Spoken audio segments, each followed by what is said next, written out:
नमस्कार दोस्तों, अभी जो देश के अंदर 5 राज्यों के अंदर इलेक्शन है, 5 राज्यों के अंदर इलेक्शन जो राजस्थान के अंदर, मध्य प्रदेश के अंदर, छत्तीसगढ़ के अंदर और मिजोरम के अंदर और तेलंगाना, हाँ तेलंगाना के अंदर है। ये तो 5 राज्यों के अंदर इलेक्शन है। उसके अंदर अभी पता नहीं चल पा रहा है कि कौन से राज्य के अंदर किसका पलड़ा भारी है। तमाम बातें कर रहे हैं, बीजेपी वाले अपनी बात कह रहे हैं, कांग्रेस वाले अपनी बात कह रहे हैं कि ये कुछ राज्यों के अंदर एंटी इनकम्बेंसी भी है और बाकी जगह यही हाल है कि कुछ समझ में आ नहीं रहा। तो जनता से पूछते हैं कि उसका माहौल क्या है इन लोगों के विचार।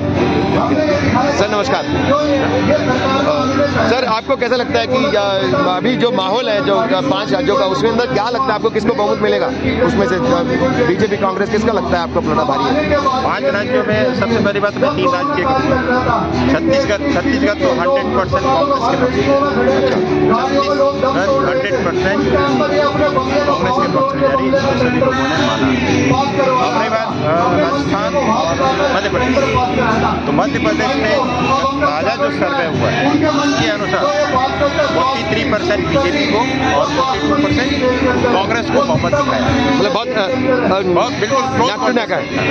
लेकिन वहाँ पे सीट में कांग्रेस को ज़्यादा दिखाया गया है और बीजेपी को कम दिखाया गया है। तो ये भी समझ में आता है वहाँ भी कांग्रेस को एज है, कांग्रेस जीत रही है। फिर भी भारतीय जनता पार्टी का जो तरीका है चुनाव लड़ने का, वहाँ पे एक अपनी कोशिश ये कर रही है कि मध्य प्रदेश में जो प्रतिष्ठा होती जाए उसको फिर से वापस लेके। लेकिन वहाँ पे सबसे बड़ा है कि एंटी इनकम्बेंसी बहुत ज़्यादा है। 17-18 साल का जो शिवराज उसके खिलाफ लोग वहाँ पे आ रहे हैं और बहुत सारे ऐसे लोग हैं जो कहते हैं कि यार जब मैं 10 साल का था तब भी शिवराज चौहान थे, आज मेरा बेटा 10 साल का हो गया तब भी शिवराज चौहान है। ये भी एक बहुत बड़ा फैक्टर है। लेकिन बीच में कमलनाथ की भी तो सरकार आती रहती है। बहुत सारे फैक्टर है जिसकी वजह से आपको लगता है कि कांग्रेस से भी मोदी से, आपको लगता है बीजेपी से लोग दुखी हो गए हैं, बोर हो गए हैं, तो कांग्रेस से भी हो गए हैं, तो क्या वो नई किसी पार्टी को ट्राई करेंगे क्या मध्य प्रदेश में? आम आदमी पार्टी या कोई ऐसी पार्टी? वहाँ पे कोई नई पार्टी नहीं आएगी, वहाँ पे बीजेपी और कांग्रेस में ही सीधा उन्हीं के अंदर है और वहाँ पे कांग्रेस आ रही है। आपको लगता है कांग्रेस आ रही है? वो भी कॉन्टेस्ट बहुत करीबी कॉन्टेस्ट। हाँ, आप कह रहे हो करीबी कॉन्टेस्ट, कांग्रेस आएगी तो क्लियर कट तो नहीं ना कांग्रेस के पेपर में? नहीं, कांग्रेस आएगी 100%। आप कह रहे हो खुद ही 42-43-42 मजेदार है, लेकिन वहाँ पे कांग्रेस आ रही है। किस बिहार पे बोल रहे हैं यहाँ पे क्या आ रही है? आप खुद ही अपने आंकड़ा दिया अभी कि वो, आपने खुद ही तो पब्लिक सर्वे बताया कि वो 42%, 41% का चक्कर है, 1% का भी फेर नहीं है। तो मैं कैसे कह सकता हूँ कि क्लियर कट आ सकती है? 43% बीजेपी का, 42% कांग्रेस का दिखाया गया है। उसमें यही पे उसमें सीटों की संख्या भी कांग्रेस को ज्यादा है। कहीं भी घूम सकता है, कहीं भी घूम सकता है, लेकिन हम आश्वस्त है कांग्रेस आएगी। चलिए, आपका आश्वस्त करके पार्टी विशेष है। तेलंगाना का क्या सीन है? दूसरा अभी और भी सर्वे आ रहे हैं जिसमें हिसाब दिखा रहा है। जी। मध्य प्रदेश में कांग्रेस की सरकार आ रही है, 56 नियर अबाउट सीटें उनको मिल सकती है। नहीं, आपने खुद ही बोला इतने % वोट हैं, तो फिर अभी कंफ्यूजन बता के बराबर की लड़ाई है। सर्वे का जो ट्विस्ट है, सर्वे का जो लॉजिक है, वो तो अपनी तरफ से लास्ट में बोल देते हैं जो मर्जी, वो उनके मेन स्ट्रीम मीडिया के सर्वे को छोड़ दीजिए सर। आप सर्वे की जो कहानी मैं उसके ऊपर आ रहा हूँ। आप किसी और राज्य में क्लियर हो जाएगा आपको। अब राजस्थान में क्या दिखाया जा रहा है? 45% कांग्रेस को एंड 45% बीजेपी। वहाँ भी तगड़ी टक्कर है, लेकिन वहाँ पे लगता नहीं कि अशोक गहलोत से ऊब गए होंगे लोग। एंटी इनकम्बेंसी नहीं है। 45 कांग्रेस, 45 बीजेपी, लेकिन बीजेपी को 126+ सीटें दिखा और कांग्रेस को 70%। सही है भैया? कांग्रेस की कितनी आ रही है? डिफरेंट नहीं होगा। कितनी आ रही है कांग्रेस के? कितनी दिखा रहे हैं? 70+। और बीजेपी की 126+। तो मतलब उनको बीजेपी को दिखा रहे कि वो 70 में आ सकते हैं। बीजेपी को बहुमत दिखा, एक परसेप्शन तैयार करने की कोशिश करें। जो भी सर्वे हो रहा है जी। उसका भी मुझे लगता है कि वो लोग एक प्रोपेगेंडा चला रहा है, जिससे कि ये चीजें राजस्थान और मध्य प्रदेश की जो कहानी है उस कहानी को अगर आप एनालिसिस करेंगे तो आपको पता चलेगा। लेकिन वोट परसेंटेज और 2 अलग-अलग चीजें ये मैं मानता हूँ। मध्य प्रदेश में 100, 200, 500 वोटों के अंतर से जीतेगा। और मध्य प्रदेश किसी और राज्य में जाइए ना, इस रेशियो से आप वही चीज राजस्थान में इतने परसेंटेज को ज्यादा दिखा दिया है सीटों को बीजेपी के हक में। मुझे लगता है कि ये कहीं ना कहीं गलत है। हार जीत तो होगा और मैं मानता हूँ कि कांग्रेस की स्थिति राजस्थान में थोड़ा वीक ऐसा नहीं, इतने का फर्क नहीं आएगा, इतने का फर्क नहीं आएगा। हो सकता है वहाँ भी कांग्रेस स्विंग कर जाए। अभी चुनाव होने में अभी 15-20 दिन उसके बाद वहाँ भी हो सकता है कि कुछ फर्क पड़ जाए। अब मिजोरम और तेलंगाना में कांग्रेस नंबर 2 की पार्टी रहेगी, TRS वहाँ पे करेगी, लेकिन वहाँ भी चांसेस है। अब सिचुएशन क्या कहता है और मिजोरम में कांग्रेस कोशिश कर रही है कि हम आए। छत्तीसगढ़ में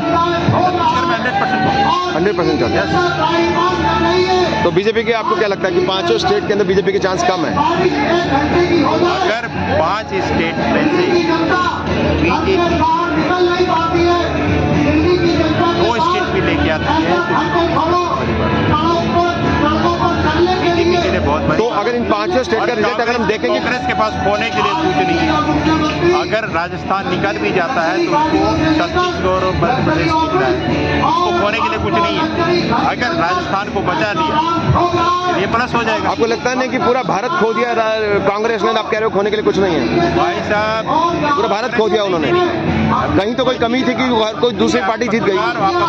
कांग्रेस ही सही होती तो आखिर कोई दूसरी पार्टी क्यों जीतती, जिससे आप लोग दुखी हो गए दूसरी पार्टियों से? भाई साहब, मैं कह रहा हूँ आप पत्रकार हो, सवाल करना आपका जवाब, सवाल करना आपका दायित्व बनता है। अगर सवाल नहीं करेंगे तो सामने नहीं है। सच ये है कि पूरा देश आज के डेट में भारतीय जनता पार्टी से त्रस्त है, पूरा देश। अच्छा, अगर इन 5 राज्य के अंदर कहीं ना कहीं अगर कांग्रेस का बहुमत आता है, थोड़ा भी रुझान आता है, अगर बाकी कई राज्यों में तो वहाँ रीजनल पार्टियां भी हैं, तो बाकी अगर जो मेन स्टेट के अंदर भी आता है, जैसे राजस्थान हो गया या मध्य प्रदेश हो गया, छत्तीसगढ़ या तो इसमें क्या आपको लगता है कि ये आने वाले 2024 के इलेक्शन के लिए एक लहर का प्रमाण होगा कि हाँ ये लहर चलनी शुरू हो गई है कांग्रेस की? देखिए, हर लोकसभा से पहले का जो विधानसभा, क्या उसको प्रभावित करेगा रिजल्ट को 2024 के रिजल्ट को? 2024 में जो लोकसभा चुनाव है उसके पहले जो भी चुनाव हुआ, क्या इन इलेक्शन का रिजल्ट उसको प्रभावित करेगा 2024 को? मैं वही कह रहा हूँ।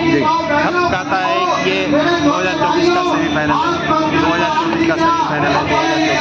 हम इन 5 स्टेट में इलेक्शन है, इसको 2024 उतना असर नहीं, क्योंकि नजदीक है ना चुनाव। 6 महीने। हाँ, कांग्रेस अगर जीतती है तो कांग्रेस का जो कार्यकर्ता है बहुत उत्साहित होंगे और कोशिश करेगा कि लेकिन कांग्रेस के बहुत सारे नेता तो चिल्लाने लग जाते हैं, लहर चल गई, लहर चल गई, लहर चल गई। हिमाचल के लिए भी बोल रहे थे, जबकि वो एंटी इनकम्बेंसी था, फिर भी कह रहे लहर चल गई, लहर चल गई। अभी तो इसके लिए भी कहेंगे लहर चल गई। हिमाचल को लीजिए, ठीक है, कर्नाटका को क्यों छोड़ दिया आपने?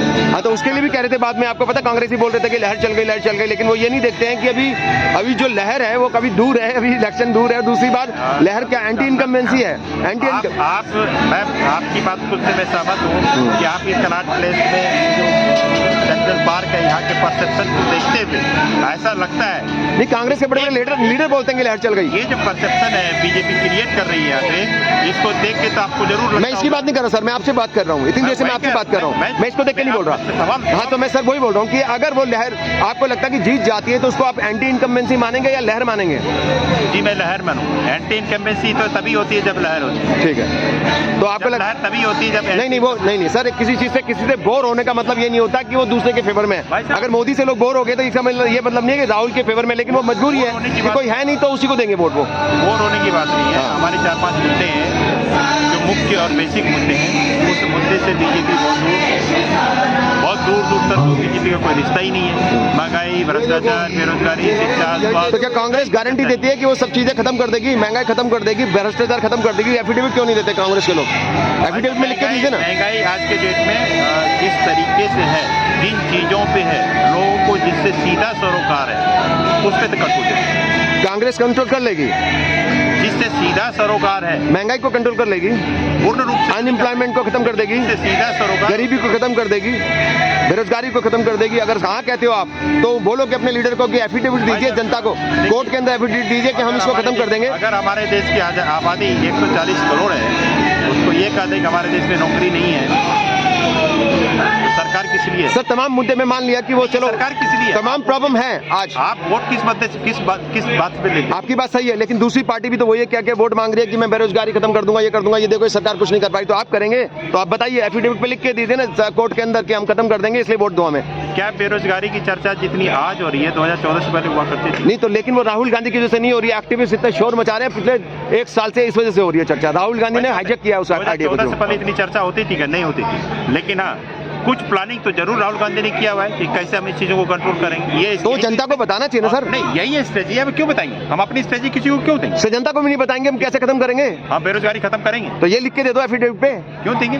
जनता को कोर्ट में दे दो कि अगर हम नहीं कर पाए तो हमारी जो कैंडिडेंसी, जो हम जीतते हैं चुनाव, उसको बिल्कुल खारिज कर दिया, लोकसभा भंग कर दी जाए, हमारे जो कैंडिडेचर है वो खत्म कर दिया जाए। अब सिंपल लिख के दो ना आप। ऐसे तो एक पार्टी आती है, दूसरी आती है, एक पार्टी जाती है, दूसरी आती है, तो जनता को तो बेवकूफ बनाया जा रहा है ना ये सब लोग। अभी बिहार में हर पार्टी फायदा उठाती है, ये नहीं बना पाए जो हम बना देंगे जी, लेकिन वो भी झूठ बोल देती है। बिहार में नीतीश कुमार और आरजेडी का जो उप मुख्यमंत्री है तेजस्वी ने जी जिस तरीके से वहाँ पे नौकरी रोजगार क्रिएट करके लोगों को दिया है, अगर इस तरीके से कार्य किया जाएगा तो बहुत कुछ समस्या हल होगी। आपका कहने का मतलब है कि आप गठबंधन के अंदर जो सबसे अच्छा आइडिया है वो नीतीश कुमार का है, राहुल गांधी का नहीं है। नीतीश कुमार बेटर कर सकते हैं, आपने खुद ही कहा अभी कि नीतीश कुमार बेटर कर सकते हैं। आइडिया उसका सबसे अच्छा है। बिहार का आइडिया बता तो रहे हैं, अच्छा है। पुराने बहुत हाँ, तो प्रधानमंत्री बनने के वो कैंडिडेट बेटर है क्या? राहुल गांधी से बेहतर हो? वो भी बेटर है।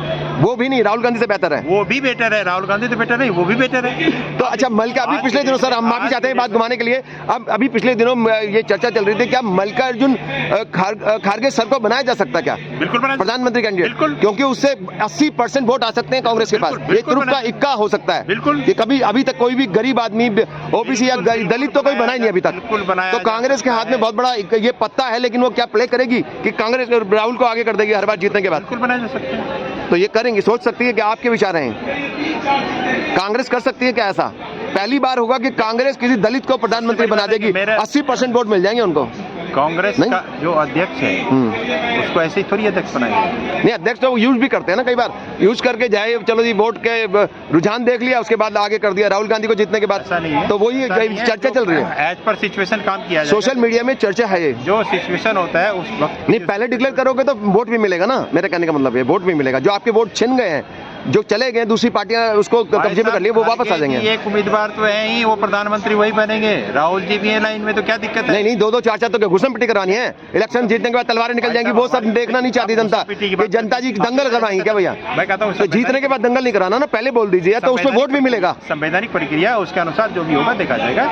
अभी इलेक्शन लोकसभा चुनाव में, और मैं बेरोजगारी की बात कर रहा था। अभी आपके यहाँ कितने प्राइवेट सेक्टर की फैक्ट्रियां बंद हुई? कभी आपने इसके बारे में सोचा है? वो फैक्ट्रियां सारी फिर से चालू होगी, प्राइवेट सेक्टर में भी वैकेंसियां आएंगी।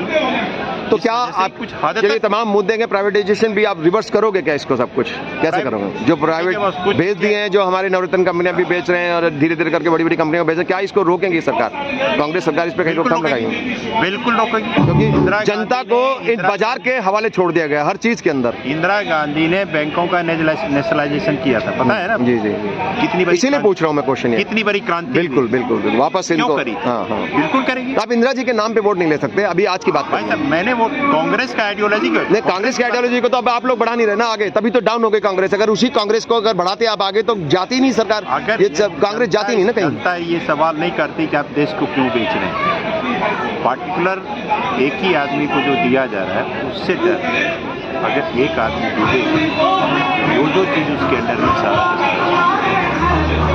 ये सबसे बड़ा मुद्दा है बॉस। आप इस चीज को आप डाइवर्ट कर देते हो। मैंने आपको सब चीज दे दी, अगर वही चीज थोड़ा आपको देते, थोड़ा इसको देते, थोड़ा उसको देते, अगर कोई एक भागता भी, डिसेंट्रलाइज होना चाहिए चीजों को, तो वहाँ बिल्कुल होना चाहिए ना। बिल्कुल, जनता मोनोपोली कर दी, जनता इस पे सवाल कर दी, तमाम चीजों को बेच रहे हो। तो आपको लगता है कि 2005 ये अभी जो इलेक्शन है उसमें अगर हवा चलेगी तो 2024 तक अफेक्ट कर सकती है? लोगों का दिमाग तो बनेगा ना धीरे धीरे करके कि भाई कुछ चल रहा है। जनता मन बना चुकी है, 2024 में बदलाव होगा। ये आपको नहीं पता कि कौन आएगा बदले के अंदर? मैं ये नहीं कह सकता, कोई भी आ सकता है लीडर, गठबंधन का कोई भी लीडर आ सकता है, या आपको लगता है गठबंधन के बाहर भी कोई तीसरा लीडर भी खड़ा होकर आ सकता है, कोई और ग्रुप भी आ सकता है? गठबंधन में कोई और भी फ्रंट आ सकता है, इसके बारे में क्या कहेंगे? में सारे के सारे एक से एक लीडर नहीं, लेकिन कई बार जनता अलग से अपने आप में है। अभी एक से एक का क्या मतलब है? क्या छठे चटाए हैं क्या? सेलेक्टेड मतलब छठे चटाए मतलब सेलेक्टेड है, जो देश के लिए कुछ कर सकता है। लालू जी भी तो हैं, क्या करा देश के लिए? चारा बेच दिया, जेल हो होके आ गए, तो है तो गठबंधन में। शरद पवार आप कैसे कर सकते हैं? उनका नाम जानते हैं सब लोग। कर सकते हैं। शरद पवार जी के बारे में क्या बोलूं ठाकरे मैं? को आप कैसे काट सकते हैं? किनको? उद्धव ठाकरे जो मैं इंडिया का जब सवाल होता है कि कौन प्रधानमंत्री है? अरे इंडिया गठबंधन सारे प्रधानमंत्री। लेकिन आपके पार्टी के तो सिर्फ राहुल गांधी बोलते हैं। जिसको जितनी सीटें मिलेगी उसको उतना आगे।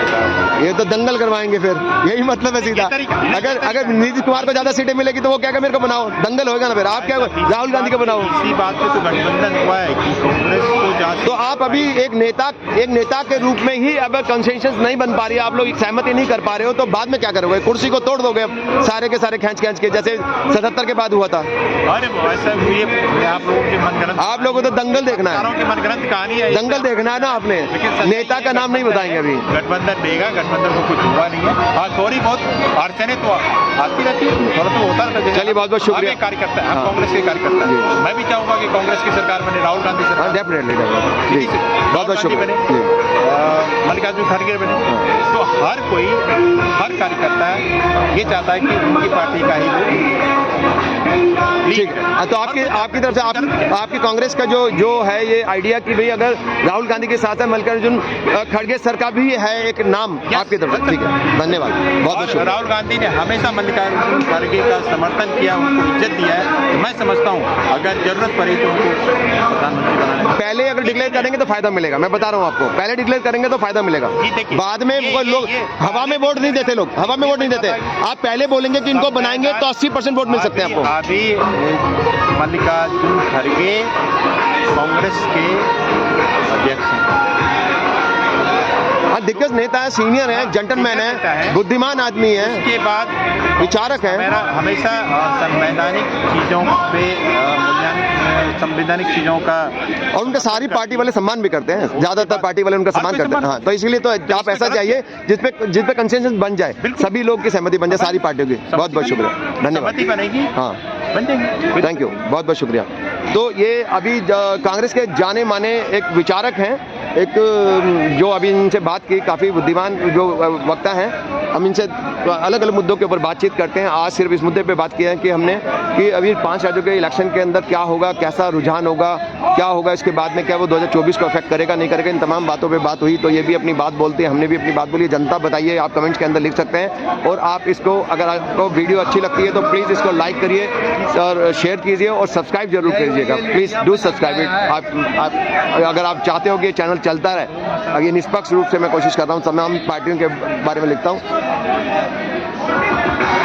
तो ये आप इसको प्लीज़ सब्सक्राइब जरूर करना अगर आप चाहते हो कि चैनल चलता रहे, वरना बहुत मुश्किल हो रहा है मेरे लिए। वैसे भी मैं बहुत संघर्ष कर रहा हूँ। अभी मेरे को कई बार अटैक करते हैं लोग, अलग अलग पार्टी के लोग, और पुलिस भी तंग करती है मुझे। और क्योंकि मैं निष्पक्ष पॉइंट रखता हूँ, जनता के तरफ से एंगल से रखने की कोशिश करता हूँ। हर बार एक नई पार्टी को लेता हूँ और मैं उनसे सवाल पूछता हूँ, और सब पार्टी को लगता है कि मैं दूसरी पार्टी का हूँ। कांग्रेस वाले कहते हैं तुम बीजेपी को, बीजेपी वाले मेरे पीछे भागते हैं कि तुम कांग्रेस पार्टी के हो, और दूसरी पार्टी वाले कहते हैं तुम लेफ्टिस्ट हो। अब मैं तो भैया देश की और जनता की बात कर रहा हूँ। तो प्लीज़ सब्सक्राइब जरूर कर लेना इसको। धन्यवाद, थैंक यू सो मच।